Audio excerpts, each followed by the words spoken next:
Hello, good morning, SC viewers. If you are new to the channel, kindly like, share, subscribe, and please don't forget to hit the notification bell. Mr. Uzodinma, let's now look at what is happening in Imo State, a situation where the governor, talking about Uzodinma, is already asking forgiveness from God. We understand that actually we are all sinners. Well, is it surprising seeing a governor approaching God for forgiveness? It was a very, in fact, the news went viral all over the whole eastern Nigeria about Uzodinma, considering so many factors was looked into, and when he demanded that he has handed over his life to Christ, and he has apologized to Igbos for whatever wrong. I don't know. This happened live in a church service, but people are asking, because of the revelation that came from one of the commanders of Nigeria, Biafran Army, who came openly and told the whole world how Uzodinma led a coalition of other governors and northerners in Aso Rock to resist and make sure that Nnamdi Kanu was not released, as when appropriate, that the release of Nnamdi Kanu is going to destroy a lot of them and render the eastern politicians useless. Let me just use that word in that angle. Remember, these people were able to disclose a lot of things that went underground that a lot of Biafrans do not know, that transpired when Uzodinma was installed by the Fulanis as the governor of Imo State. And the number of thousands of Fulani jihadis that are Genocide, though it was seen as part of the agreement that led to Uzodinma becoming the governor of Imo State. So a lot of things were also built around the death of Ikonso. A lot of things was built on the insecurity that's happening in Olo or Kiwi axis. We also discovered how Asari Dokubo, leveraged on the same source and unleashed killings, powered by Fulanis and those who are working with them as governors in the eastern part of the country. So these are the things that a lot of people are saying, that immediately the Biafran commander, disclosed what was going on and how Uzodinma connived with 10 Fulani governors to meet in Abuja and stop whatever that's going to lead to Nnamdi Kanu's release. It was me that was saying it. But if I may ask, are you in any way suggesting that Uzodinma is a stumbling block to Nnamdi Kanu's release? Definitely, from the revelation we just had, from the revelation that was going on, I think it has become very clear to him now that it's about to leave office, and he's going to answer questions of whatever atrocity that was recorded, that was done to Nnamdi Kanu's rendition. Well, you understand? So, and another factor is that a lot of Igbo leaders, especially those that call themselves political leaders, who tailored and championed the campaign against Nnamdi Kanu after coming under serious pressure from Sultan of Sokoto, from Fulani, over what Nnamdi Kanu was saying and doing, that's already impacted the Hausas, that's already impacted the Nigerian youth, that's already beginning to create some level of consciousness that Nigerians are beginning to ask questions. No doubt about that. Nnamdi Kanu actually waked up the consciousness of over 150 million youths in Nigeria who are already unemployed and docile, and who are now beginning to ask questions. What Nnamdi Kanu gave rise to people like, very dark man, a lot of things like that, who came later and acknowledged that the Igbos in Benin are more than the indigenous themselves. That most of the Benin people who are in the southeast are Igbos, and the Igbos are Benin people. But that is not the area where I'm going. I'm trying to tell you that Nnamdi Kanu, through his message and campaign, was able to awaken a lot of consciousness, especially the youth. Now, let me bring this angle, because there's a growing conversation currently in the media that if Nigeria had listened to Nnamdi Kanu, that all these incident killing, attack wouldn't have been at this stage we are. Because we understand that currently there's a new terror group that just emerged in the North Central. And people are saying, allow Nnamdi Kanu go, approach him, let him give Nigeria template to solve Nigeria's security. Yes, anybody that is taking that line might not be far from the truth. because even in the north, even in everywhere Nnamdi Kanu is being celebrated, how do you see every Nigerian in any corner at any point, whether it's Igbo or Yoruba or Hausa, discussing the impact of Mazi Nnamdi Kanu in the society for over 10, 15, 20 years now, when Mazi Kanu elected the entire world, on the ongoing agenda of the Fulanis. A lot of people did not believe it, but unfortunately for the Ohanese leaders themselves, of the Igbo leaders themselves, they were not able to checkmate how some of these governors emerged as governors, to the extent that they were not able to stand and resist any form of Fulani infiltration in the Biafran land till date. So that is the essence of what we are seeing today. So some of these governors now, as at that time, the socio-cultural group of Ndibo, the Ohanese Ndibo, should have been in a position, and other Igbo unions and groups should have been in a position to check very well how these governors, who is behind them and all that. And I can tell you for now that they have taken over, more than thousands of lives. Boko Haram has been able to survive in the eastern part of the country. So people are looking at it. That's the angle. Uzodinma is asking for Igbo forgiveness. When you say Igbo forgiveness, it means that maybe to an extent he has realized that his tenure is coming to an end, or possibly he is seeing signs that the agreement or memo, whatever agreement they have entered with the Fulanis, has backfired, and the ESA has risen to that conquest and challenging the status quo of Fulani infiltration in the entire eastern part of the country. And maybe that was led to what the Ghanaian government is trying to do at this point in time, and stating it very clearly, because most of this professional job work that is being done by ESN, more kudos to Mazi Nnamdi Kanu. We are seeing massive exodus of Fulanis in the entire eastern region. That was why we are hearing reports that most of them are already in Lagos now, and some of them are heading towards Ghana. But unfortunately for them, the Ghanaian government has shut down whatever border that will link Fulanis to infiltrate Ghana at this point. So it is a big win for Mazi Nnamdi Kanu at any time. Well, the matter is still boiled down to, at this point, hope Uzodinma will be forgiven. Okay, now let me bring this angle, because as I speak, the governor of Plateau State moved one very, very clear that what the state witnessed is genocide in nature. And we are seeing a situation where the president that have a mandate, the responsibility, going by his oath of office to protect lives and property, is advising the Plateau State governor to summon with power to restore peace in the state. People are now asking, does it not behove on you as the commander of the armed forces to address the insecurity rather than summoning the governor to restore peace? Pastor, there's an issue.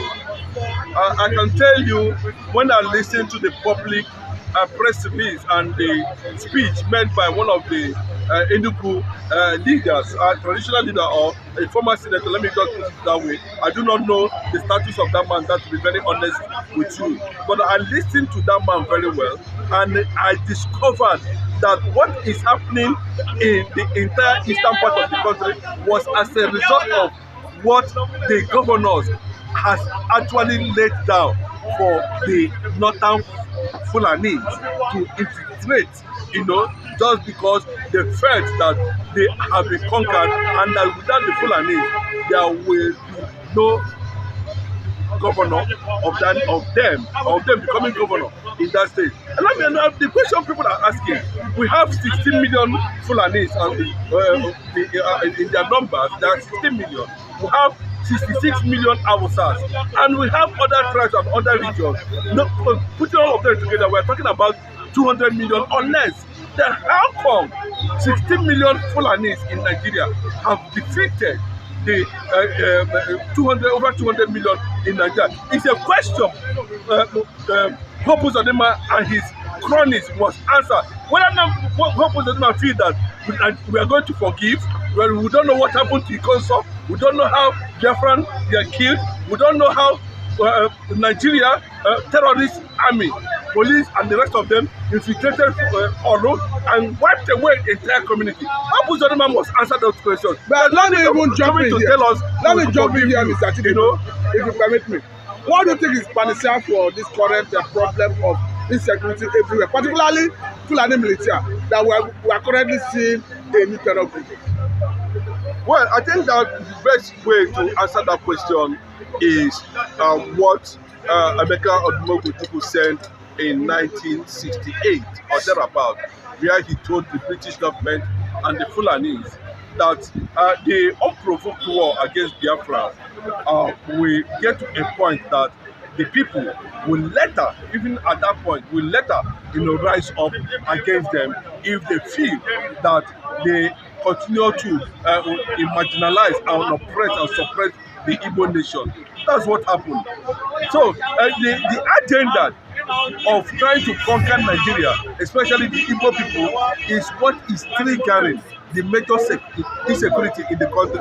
And of course, these guys over the years have already mapped out the whole thing. Remember, it took Babangida some time to be able to wipe away all the powerful army generals in the Middle Belt. When Buhari IBB succeeded in doing that, we saw what happened during Abu Salami. We saw how these people, to a point that nobody can stand up in the Middle Belt at the point to defend Middle Belt, because IBB has wiped away almost all the generals there. So it is a plan, it's a phase that they have been building up to the moment that they found Buhari, and it became very significant under Buhari.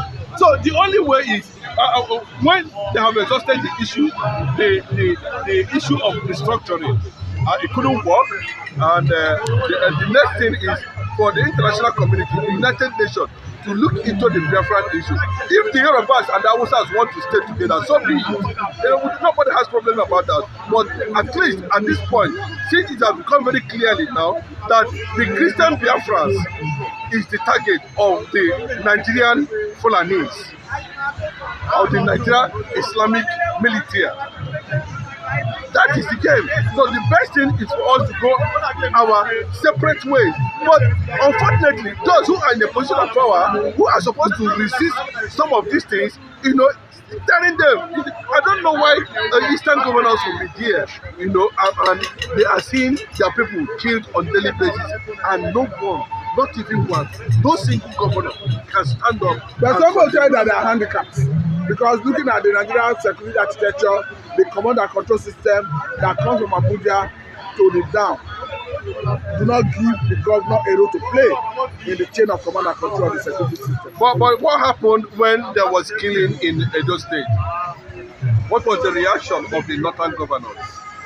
We saw the reaction. We saw the resistance. We saw the threats.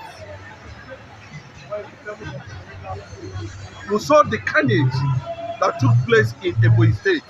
How many governors or ministers were able to come out and publicly condemn?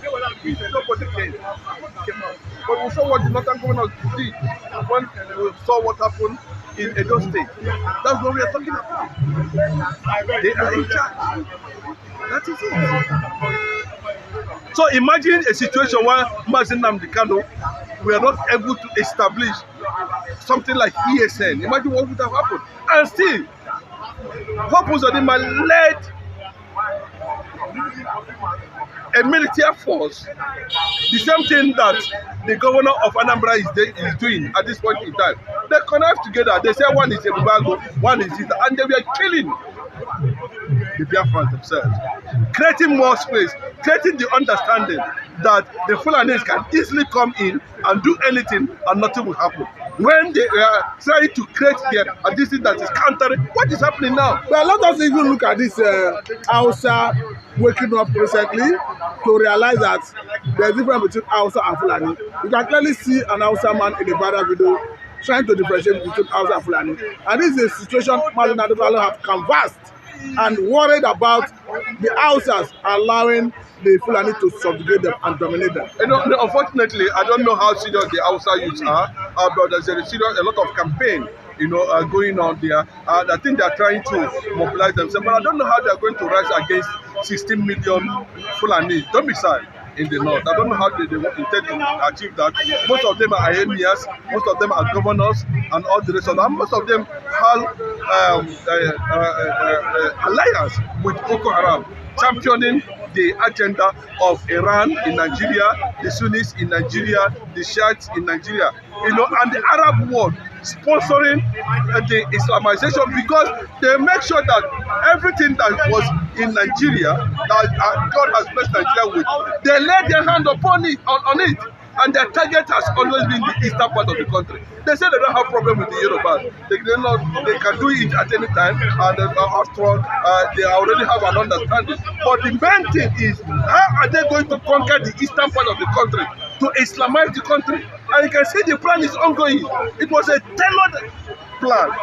How they came with installing government. Look at the most surprising is the governor of Anambra State, Soludo. Look at the kind of leadership. Look at the kind of leadership. Look at, he has finally bowed down to the Fulani.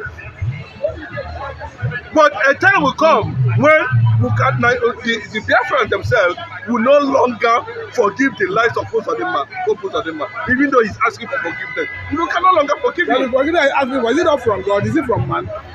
Well, when you see, I think the voice of the people is the voice of God. When you tender forgiveness, it has to start from humanity first. You have to go and apologize to all the Igbo youth you allow Fulanis to kill in Imo State. You have to apologize to all the Igbo youth you allow Fulani terrorist army. Bro, do you know when they were saying they were dumping Boko Haram in the east? Where are they dumping them? Repented Boko Haram that they moved to the east. Where are they? I don't know the one killing people in the east now. Who gave them the room? Who opened up for them? It is how happens on them. Who stopped marching on the candles to leave? It's how happens on them. So there's a lot of questions also Uzodinma is going to answer at the end of the day. And I can tell you, in honest truth, questions upon questions. And I can tell you too, the same people who come together are responsible. I don't know why these people will stay. The Fulanis are in charge of the crude oil. The Yorubas are in charge of the Nigeria. Everything about Nigeria is centered among these two people. Still, any voice that rise to question the rationale, the Igbo leaders themselves will gather together, plan with them. That is what is happening in Finland currently now. Any voice that is rising against the Fulani, the Igbo governors themselves. I wonder, don't the Igbos have traditional rulers? What is Obi of Onitsha doing? What is the meaning of having traditional leaders that cannot call, that are saying this thing on nobody, they keep quiet because it's Igbo people conquered. We are not conquered. What happened in Nigeria during the Nigerian Civil War was a ceasefire. As simple as that. Philip Effiong signed a ceasefire, and as simple as that, Igbo were not conquered. And I can tell you that repeatedly. As a war rounded up, remember that the one after the war talked about 3R, talking about reconstruction, reconciliation, and integration. Are you satisfied with the way you carried on with that? Is Gowon satisfied? Is Gowon is not running? Is he not weeping? I think Gowon not rejected Nigeria more than 3 times. What happened to that Juma? Nigeria has refused to learn that Igbo blood is sacred. You cannot continue to waste Igbo blood and you say Nigeria will work. Nigeria can never work. Because Igbo men are not killers, they are not violent. Nigeria brought violence upon Igbo people. And God is watching, and they will continue to face the consequences. There's no way out. The one that's running away, he was the one making mouth. You defended the outside, you defended the Fulanis, now you are running. Where are you running to? You say you reject Nigeria. Nigeria will not reject you in Jesus' name. Go on. Danjuma, Nigeria will not reject you. You must be in Nigeria by force. Thank you very much. This is a good way to let it go. Boko Haram are not terrorists. Fulani S-men that have been designated as the 4th most dangerous organization in the world, terrorist organization in the world, are not terrorists.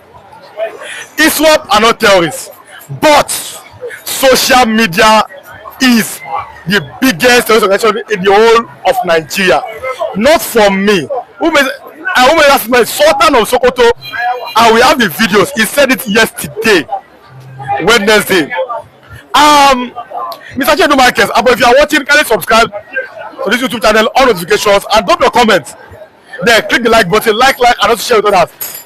Mr. Chedu Marquez, a big bombshell in Nigeria. Social media is the biggest noise in Nigeria.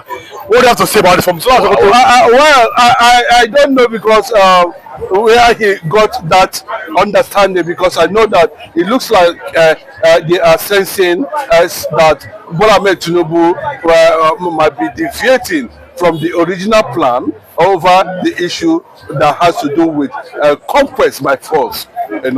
Fulfilling, the last generation of Uthman Danfodio in Nigeria. They came. I wonder how it took Uthman Danfodio from 1904 to 1804 to 1808 to conquer the whole northern, just 4 years to conquer the whole northerners. Unfortunately, but what we're saying at that point is that his elements, his great-grandchildren are still maintaining that the Igbo land must be Islamized, and anything that will be exposing that agenda to the world must be seen as a terrorist organization. That tells you what happened to Mazi Nnamdi Kanu, what happened to Simon Ekpa. Why the conspiracy against people who are exposing the atrocities and agenda of the Islamization? It became very prominent under Buhari, and the baton was transferred to Muslim ticket under Bola Ahmed Tinubu. But whether the Yorubas like it or not, Tinubu is running an agenda that's in tone with Islamization agenda. I can tell you, he agreed, the power did, they engineered it. When Jonathan was president of Nigeria, we saw how these people with Jonathan, Buhari, and all of them, including Atiku, came together and formed a Islamic military against Jonathan's regime. We saw the bombing of the United Nations. We saw the kidnapping in Chibok. We saw a lot of things, strange things happening. With that, they were able to discredit Jonathan's government. Bola Ahmed Tinubu was part of that agreement, and the consequences of it, he will face it. Anybody that championed these people that went as far as renegated the issue that has to do with the Abui Accord, destroyed an Igbo's way to war for good years. 6 million Igbos were slaughtered, and they said, the Bible said that the hand of sword will not depart from there. Then I'm telling you, what is going to face them will be more. But I can tell you that the Igbo land, the Biafran land, is the red line for anything Islamization. That Igbos cannot be Islamized. We've seen the Conquest alone, the Yorubas already have gotten up to 40% Islam. Or 50%, let me tell you that way. So, like the son of Sokoto said, it will be very easy to overrun them. They're not the problem. But I am telling you that Nigeria, let them separate and do. Now they're saying Odua Nation. What is going to happen to Odua Nation? What's going to happen to over 6 million people that were killed by the Northerners? Just because they said, please, we don't want to be part of this agreement. But many governors are building mosques. Let me tell you, if they are building mosques, as you said, of what is the significance, what is the number? Somebody can just go and do that anyway, like other parts of the world. But what is the impact? There's no impact. They cannot go to a community of 10 people and you see a Fulani man there. So there's nothing like Fulani. Our blood, our generation does not lie with Britain. Our generation does not lie with the Fulanis. Our generation does not lie with any of them. Our generation lied with the Jewish kingdom. So we are, even without the British, the colonial masters, or the Portuguese coming, we know our chi. That's the fact. We know our chi. We know where we belong. We know what to do. We know how to go about it. So if you are saying at this point in time now that Nigerians should not be reporting the calamity that is going on in different states of the country without government intervention, then you are saying anybody that is holding phone is a terrorist. But what is more now? Including Tinubu's son, Sheyi, who is holding phone, is a terrorist. Anybody, Governor Sanwo-Olu, who is holding phone is a terrorist. Anybody that is holding anything that has to do with social media in Nigeria is a terrorist. That's what Sultan of Sokoto is saying. And we must understand it like that. Second Marcus, 2 minutes more. Let us show our viewers the evidence. So, yesterday he said it That's the head of Islam Muslim in the whole of Nigeria. That's Sultan Sokoto Alhaji Sahad Abubakar III. He said it. Social media is the biggest terrorist in Nigeria. But I'm looking at how about Boko Haram, how about the Fulani herdsmen who killed many people in Plateau State, even in Benue State. They told you that Boko Haram is not a killer organization. That Boko Haram is fighting for freedom. Boko Haram is fighting for their rights. Well, have you been to these people? Have you engaged them for you to understand the perception, what they understand, what they mean by Boko Haram, what they mean by Fulanization, what they mean by Islamization, the relationship, the idea, the concept between them and those who align with them. So don't tell me that they are seeing what Boko Haram is. Why is it? Okay, even if you see some of their governors pretending as if they are condemning these people, like Northern Elders Forum or whatever, the bros behind the scene, they know that they have structures that are meant to make sure that at the end of the day, even if it's going to take them 100 years, that Nigeria must fall into Islamic state. That is the clear picture. That's the fact. Now, let me allow you and our viewers to see the video of Sultan Sokoto. He said it, that social media is the biggest terrorist in Nigeria. Then we'll come back again and go to Ghana. What's happening there?